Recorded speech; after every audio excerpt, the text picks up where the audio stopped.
ทับใจน้ำมันวิวธรรมชาติชนบทแท้ๆเลยพี่น้องมาบ้านนี้เนาะก็เห็นน่ะ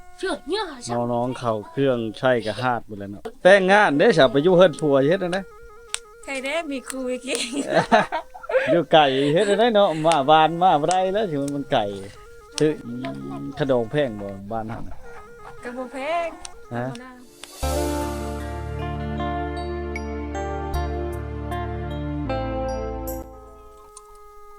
ครับทักทายสบายดี FC ทุกคนนะขอทักทายสบายดียามเช้าๆเนาะกับบรรยากาศหนาวๆพี่น้องวิดีโอนี้เฮากำลังสิเดินทางเข้าสู่หมู่บ้านใหม่เนาะบ้านใหม่สุขเสพพี่น้องเมืองอัศพรแขวงชนเขตเนาะหลังจากเฮาออกมาแต่เมืองวิลบุรีเนาะมันพักนอนพักพรอยู่ชุมเมืองวังเนาะ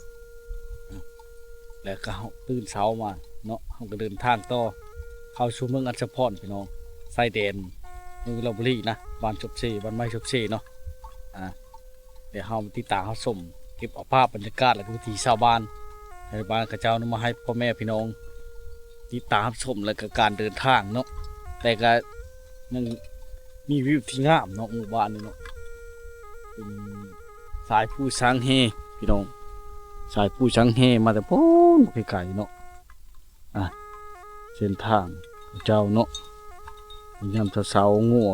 มันกำลังเริ่มออกยาเดี๋ยวเฮาเดินทางกันต่อเนาะพี่น้องพูดละมุ่งหน้าไปพูดละมึงอาจจะพรหรือว่าเชโนเนาะแต่เส้นทางนี่น่าฤดูแล้งนี่ก็ไปได้สะดวกสบายถ้ามาฤดูฝนตัดขาดได้เส้นทางเล็กๆชิปนี่พี่น้องเลย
นี่เป็นหมู่บ้านที่อยู่ข้างไกลนะน้องเนาะในคนที่ไปโครงการมะนาวบนบรรยากาศตรงนี้ในบ้านจะเป็นภูเขาเนาะภูเขาหลายเมือง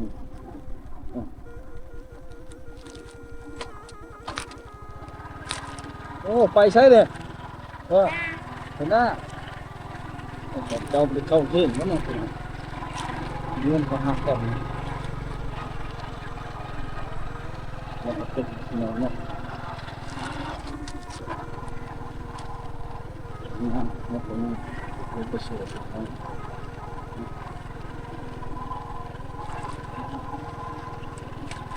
บอกมีไฟฟ้ามีสัญญาณโทรศัพท์เนาะแต่ว่า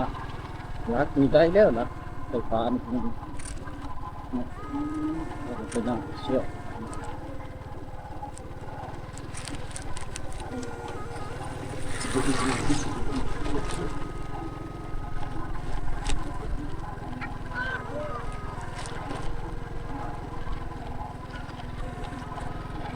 เด็กน้อยก็เจ้าหลายในบ้านนี่พี่น้องบัวชมน้อยเนาะบ้านนี่บริใหญ่เนาะ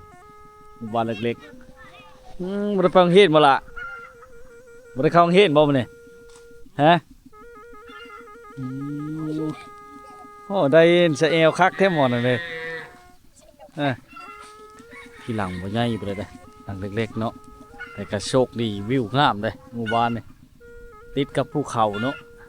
เนาะหมู่บ้านแห่งนี้นี่อืมทับใจน้ำมันวิวธรรมชาติเลยเนาะโอ้บ่นุ่งหัวเชอพุ่นนี่วะเป็นเลอะหรือบ่หนาวบ่ฮะหนาวโอ้ได้เชอคักเลยเขาเจ้าเฮ็ดอยู่เฮ็ดกินเนาะนี่จะเป็นอันบอนปลูกพักเขาเจ้ามีหัวคันไดขึ้นนี่ท่านผู้ชม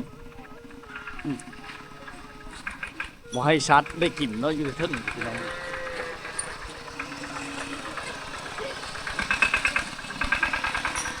เจ้าได้พี่ช่างกินนะ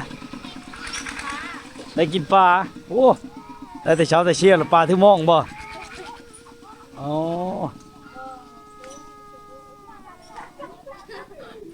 เอาได้มาชิเลอร์ใช่ได้มาได้ชิเลอร์ปลานะเชื่อมองผักเรางามขนาดพี่น้องเนาะเพื่อนระชุกคักการย่ำเป็นเสาบ้านนี้เป็นหมู่บ้านนึงเข้ามาแล้วเงียบสงบดีน่าเที่ยวชมเนาะอ๋อพื้นกับเจ้ากองเขาเจ้าสะสมพื้นหลายๆขนาดพี่น้องเนาะกองพื้นกับเจ้ามาไว้แล้วก็สีแล้วนี่นะทางนี้เสียหญ้าเนาะคือซีเมนเฮ็ดไก่เช็ดสวนพักเนาะสบายดีเสียหญ้าเช็ดสวนพักบ่โอ้เฮ็ดลาขนาดเจ้าเนาะงานเวททำงานเนาะ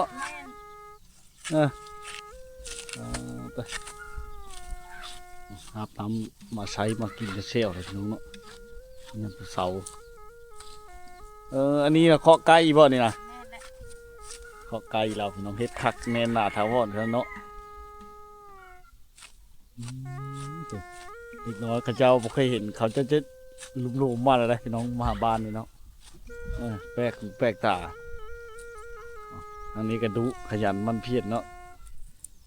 จากเตาะคือจะเป็นสารเฮ็ดผักกาดตาดมาจากสิสารย่างสิเฮ็ดย่างในสารย่างบ่สารย่างเนาะได้เพื่อกินนะได้เพื่อ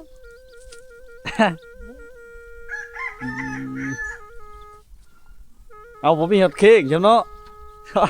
มันนาตุ้นชูพอได้แก้ไขไปเนาะ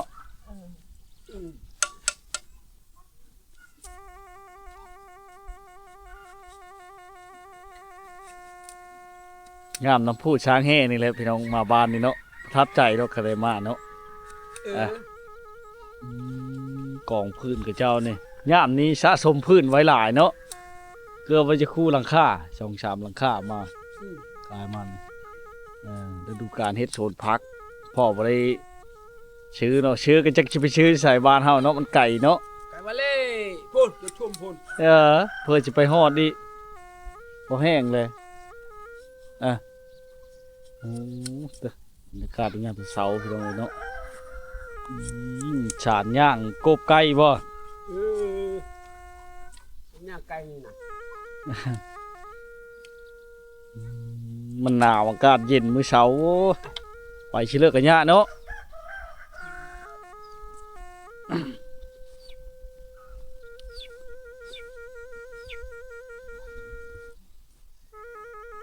กระปุกผู้ไว้งามขนาดพี่น้องเนาะอีกอย่างนี่เขาชดหลายเขาเจาปุ๊บพักอยู่เทิงเนาะหมู่บ้านเขาเนี่ยบ่ค่อยได้เฮ็ดโหนะแต่ละเฮือนเนาะมันดินแบบปล่อยชัดแบบปล่อยแบบธรรมชาติเลยนะเนาะโอ้หมู่น้อยงามขนาดพี่น้องหมู่บ้านนี่ก็เป็นหมู่บ้านหนึ่งเนาะที่บ่มีไฟฟ้าแล้วก็บ่มีสัญญาณโทรศัพท์ได้พี่น้องเลยไปมากๆก็คือเห็นเนาะดังที่ท่านเห็นเนาะอันนี้เราเข้ากับเจ้าเราเห็นแต่หลังเดียวนี่พี่น้องหลังใหญ่เนาะ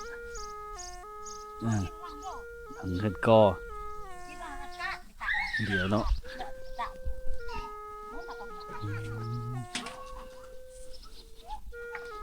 ข้าวเฮ็ดไปเลยเฮ็ดบังข้าวหลามเป็นตาแซ่บแท้เผาบังข้าวหลามเนาะเฮ็ดขายบ่กินเป็นปันลูกปันหลานแท้นี้เนาะ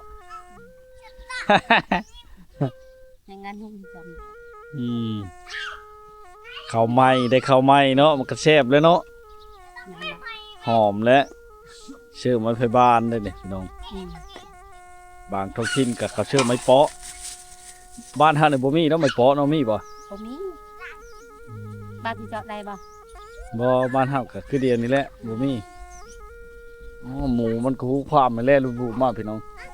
มันเยอะน้ำเจ้าของมาเนาะหมูเจ้าได้เนาะลูกมันหลายพี่น้อง2 4 7โตบรรยากาศยามเช้าในชนลายกับพิงไผ่เนาะมันหนาวอากาศมันหนาวเย็นนะพี่น้องน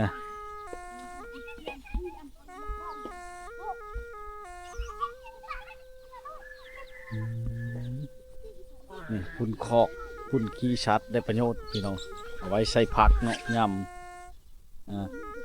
ยำใช้เครื่องปลูกของผังเนาะ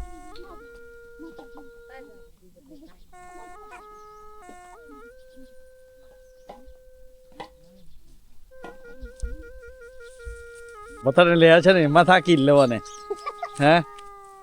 เขาเชื่อบ่แหละเขาเชื่อกินบ่แล้วเชื่อกินบ่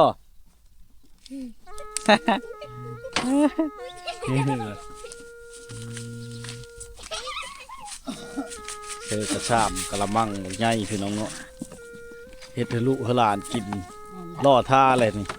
บ่ทันได้ชุกช้ำล่อท่ากินเลยเดี๋ยวเชี่ยวอยู่พี่น้องเลย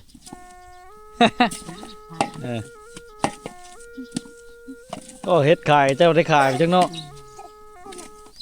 มันบ่พอกันนี่แหละเนาะลูกหลานก็หลายเฮ็ดได้เต้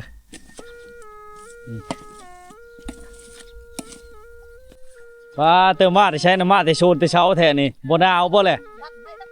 โอ้ได้พักพุดมาแต่พุดพักจะการยามเช้าได้เชฟมาพร้อมเนาะหาคุดกระปูว่าเรามาเชียร์ยาเนี่ยเสียหญ้าโฉนหญ้าโฉนพักเราพี่น้องเนาะเดี๋ยวบรรยากาศในยามเช้าพี่น้องก็ไปหาอยู่หากินนำบางคนก็ได้เนาะไปมาๆเลยนี่แหละบรรยากาศยามเช้าพี่น้องเลยหมู่บ้านนี่เป็นหมู่บ้านที่บ่กว้างปานใดเนาะ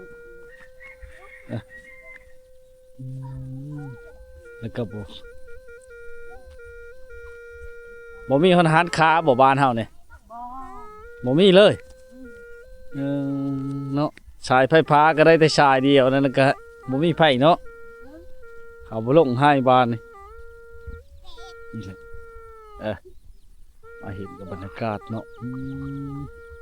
แต่บ่เห็นเขาเจ้าต่ำเข้าบ้านนี่เนาะเหมือนกับเจ้าตำเข้าฉันได้มาเห็นกันน้ำเช้าบรรยากาศหนาวเย็นโอ้ยเป็นนะตะมงตะวอนค้าเกี่ยมยังมีอยู่เลยเดี๋ยวไม้เป็นมุงหลังคาเฮือนเนาะเฮือนคู่สลาขมุงอากาศมีการเปลี่ยนแปลงเนาะแต่ชนน้อยแล้วจะมีให้เห็นนะหลังมุงแปนนี่พี่น้องมันหัวเนาะหลายฟ้าละปีมหัวเขาเจ้าก็ปะไปนำปะไปนำพี่น้องนี่เนาะได้ของลินคักเถยมียังอันนี้ล้อตัวบ่เนี่ยล้อบ่รถบ่เฮ็ดอะไรน่ะดึงไปนั่นบ่มีผู้นึงขี่บ่ฮะ ของลินเด็กๆเขาเจ้าเนาะพี่น้องโอ้มีรถมาจอดเลยพี่น้องคันหนึ่งเนาะรถติดโก้ยอดงามหนาวๆเช้าตอนเช้านี่เนาะหมู่บ้านนี่ก็คิดจะมีของเฮ็ดเลยพี่น้องแต่เขาเจ้าไม่ค่อยได้ไปเนาะหลายบอนไม่ค่อยได้ไปทั้งนั้น อ๋อแล้วจึงสิยายขนมให้เขาเจ้าน้ำหลังเนาะพี่น้องเนาะเพราะว่าเดี๋ยวเลาะเที่ยวชมหมู่บ้านเขาเจ้าก็เนาะก็เอาขนมมานำอยู่เนาะ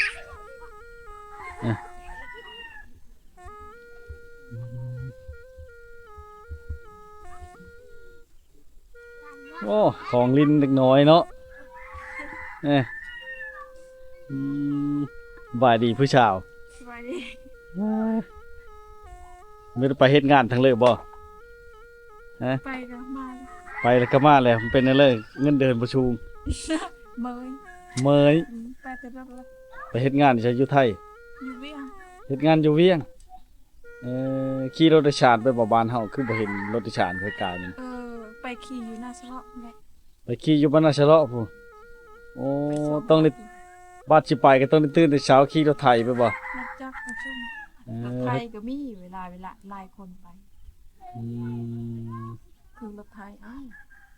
อืมโอ้ยเนาะรถโดยสารมาบ่ฮอดเนาะมาฮอดแต่ยามแลงนี่ฮอดบ่ยามแลงเฮานี่ น้ำแดงเข้าไปไม่ได้ทางนี้มันมีห้วยลาย กันไปแต่ทางเล็กชิปทางชิโน่นี่ไปบ่ได้เนาะ มีแต่ไปทาง ถือว่าเข้าบ่มาเลยว่าซั่นเนาะ แม่น ว่าหายากเนาะนี่บ่ได้ไปหาอยู่หากินทางเรือบ่มื้อนี้พี่สาวนี่นะ ไปกันตอนเที่ยงเมื่อไหร่เนาะ ตอนเที่ยงอันนี้มันหนาวอ่ะ แวะคำเบิง เออ ไปหาซ้อ หาช้อนปูช้อนป่าแถวห้วยอยู่เลยเนาะเช่พุกกะลงบ่แถวเช่บ้ายเช่น้อยกับไก่บ่ มีใกล้บ้านก็ได้ มาแต่โดนแล้วไปแต่ไปเฮ็ดงานน่ะ แต่วันที่ชาม แล้ววันที่สามเดือนนี้แหละกับบ่ดนบ่ได้เนาะพอดีแล้วเข้าแล้วก็มาเหมือนไปตังแล้วเข้าไปตังไม่ใช่เกี่ยวเข้าวะ โอ้นี่เชลเลอร์เฮิร์นจ้ะ เนี่ย อยู่นี่บ่ นี่ก็เฮิรนเท่าไหร่ เชียดหานขายเครื่องบ่เนี่ยขายของ ขายแล้วมีได้เงินซื้อแล้วก็ยาก พวกนี้ลูกพวกนี้บ่เนี่ยเจ้าจะเป็นผู้ชายอยู่ นี่โชดอยู่ นี่ก็เจ้า ผู้ชายนี่กะนี่แต่ผู้สาว ผู้สาวคือ เนาะไม่เห็นผู้สาวมาแต่สาวเล่าวเวียงพี่นะ มาแต่เฮ็ดงานอยู่เวียงเนาะไปดนแหละไป 4 เดือน 5 เดือนนี่แหละมีเดือน เมยแล้วก็มาพักผ่อนก่อนบ่ แม่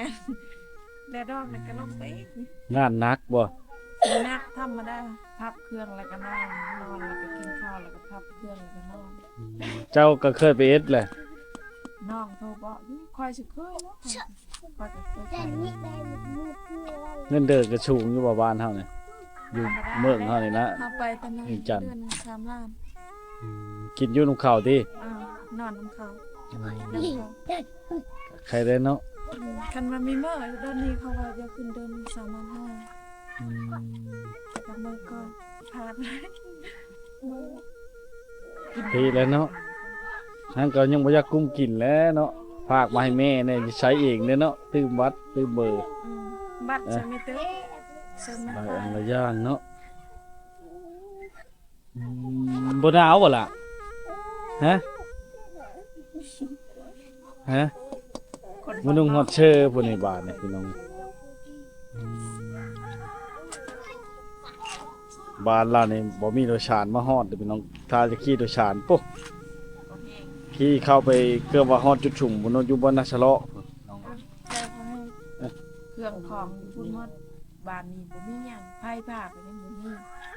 สัญญาณโทรศัพท์ก็บ่ได้ตัดขาดจะลงไปนอกกับเขา ยามแรงเลยจังเห็นรถวิโก้คันหนึง2คันเขามาจอด ได้ก็คาดเครื่องเพราะแห้งลิ้นกันเนี้ย ยากเนาะ บ่ชักโทรศัพท์ก็บ่ได้ ต้องใช้แผนโซลาร์เซลล์แล้วครับมันได้เงินเนาะ แผ่นแดดก็มีแบกลิ้นโทรศัพท์เวลาบ่มีแดดก็บ่มีลิ้น อยู่พุ่นกับบ้านนาเทนเฮเขาก็ใช้แผนโซลาร์เซลล์เด้อว่าแล้วมันบ่ได้ถึกได้โซลาร์เซลล์นะกะ 9 ล้าน10 ล้านพุ่นเด้อ เป็นน้อยเป็นใหญ่นั่น ฮะเด้อแผ่นใหญ่แล้วต้องได้รับ3 ล้าน ยินมา 3 ล้านขึ้นไปเด้อ ขับมือ ชื่อเด้อเลยเจ้าครับน่ะ คอยบอกซื้อทิศ ชาวทิศพี่น้องเนาะ ยังโสดอยู่พี่น้องเลย ยัง ทุกข์ยาก แฟน ทุกยากปากหมองขึ้นไปอยู่เวียงกันนะเนาะบุกปืน แม่ จนเมยไปเฮ็ดงานกะเงินเดือน3 ล้านกีบบ่ฮอด 3,000 บาทใช่ไหมพี่น้อง 3,000 บาทบ่5,000 บาทเนาะ มันต้องยาก 4,000ปลาย4,000ปลายกว่าบาทเนาะถ้าเทียบใช้เงินประเทศไทยเนาะบ่ได้ขึ้นจะไปเฮ็ดงานอยู่ไทยบ่ โอ้ยันอยู่บ่โดน อืม กันอยู่โดนจะไปยันอยู่บ่โดนขนาดยากแล่นบัตรเฮ็ดอีซ้ํยังบ่เคย มาดูไป อยู่บ้านเฮาไปก่อนเนาะอายุจักปีแล้วอย่าไปไทยแต่ว่าไปไทย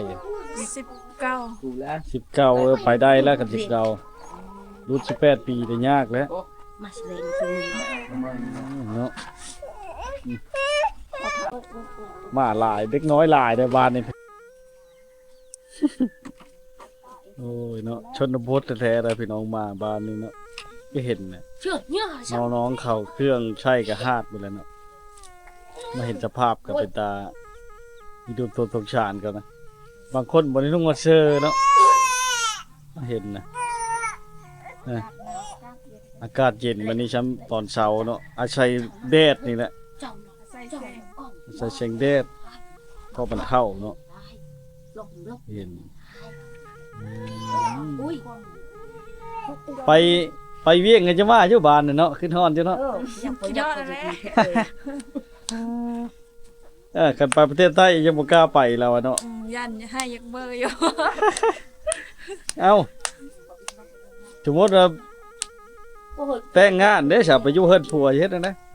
ใครได้มีครูอีกที อยู่ไก่เฮ็ดจังได๋เนาะมาบ้านมาบ่ได้แล้วสิมันไก่ซื้อยามฝนช้ำรถโดยสารก็บ่มีคือบ้านเจ้านี่ยาก อดเอา อดเอาบัดนี้เป็นอันนั้นเนาะ แม่น ขนมแพงบ่บ้านเฮาก ระโบเพง ฮะ ธรรมดา ธรรมดาไว้30 ล้าน ซ้ำนั่นแหละ มีแต่ผู้บ่สบายเนาะนี่เป็นหวัดเป็นไอแช่ๆอยู่เนาะ บรรยากาศ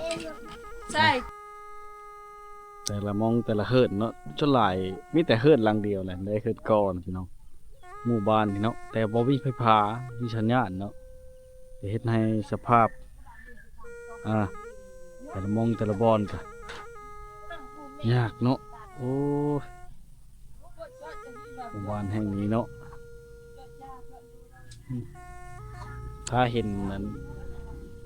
คนเนาะหรือว่าไผไปกายมากายเขตนี้เนาะ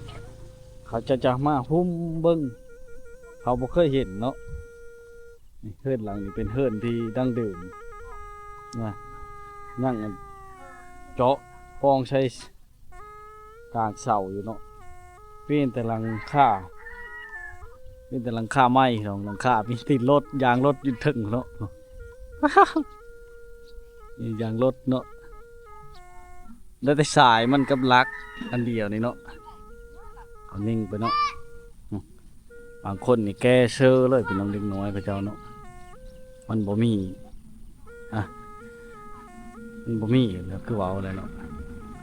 สภาพโอ้หากเห็นช่องขั้นพี่น้องตกฤดูแรงนี่ก็ยังมีอยู่รถมานะยังมีอยู่ได้พี่น้องเลยเนาะบ่ได้เข้าโรงเรียนบ่ล่ะอยู่ใช้โรงเรียนบ้านเฮานี่ฮะไปแล้วพี่น้องเอ้ยไปแล้วไปหาอยู่หากินบ่ไปหน้าหาคุดกระปูไปแล้วพี่น้องเอ้ยเนาะตกแรงในก็มีรถบรรทุกเข้ามาฮอดแล้วบัดถ้ายามฝนมันมาบ่ได้เด้ทางเป็นเส้นทางธรรมดาเนาะน้องเนาะไป ภาพบรรยากาศในบ้านนี่เนาะชนหลายผู้ใหญ่เขาเจ้าจะบ่ค่อยได้อยู่เฮิรนนะพี่น้องเขาเจ้าจะไปอ่า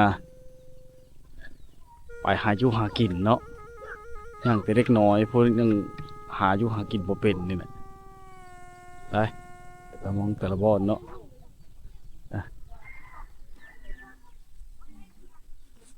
มันเป็นความชินเคยของเขาเจ้าเลยเนาะไล่เสาไผ่แต่ว่าได้ไฟฟ้า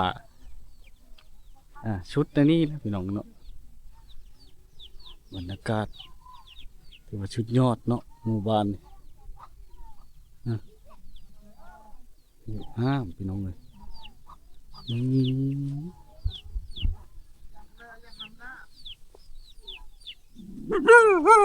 ตกใจ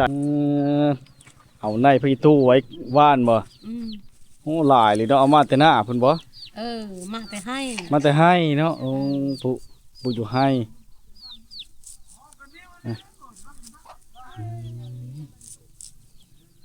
ของลิ้นเด็กน้อยเขาเจ้าก็คือการพาวพี่น้องเวลามันตกลงมาแล้วมาลิ้นเนาะเฮ็ดเป็นรถ ไปได้เคยผ่านจุดนี้เนาะเฮาก็เคยลิ้นข่าวอย่างน้อยมีการพาวนี่แหละคนก็ขึ้นขี้แล้วก็บึ้งกันแก้ โอ้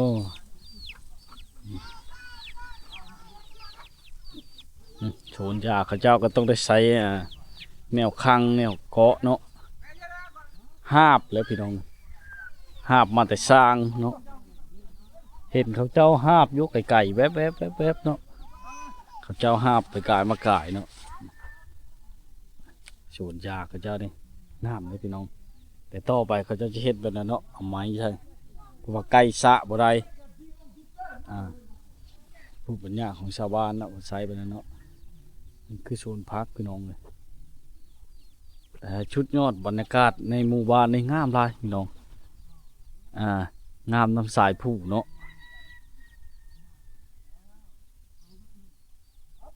ตกแรงมากกับพ่อมีรถเล่นกายไปกายมาเนาะ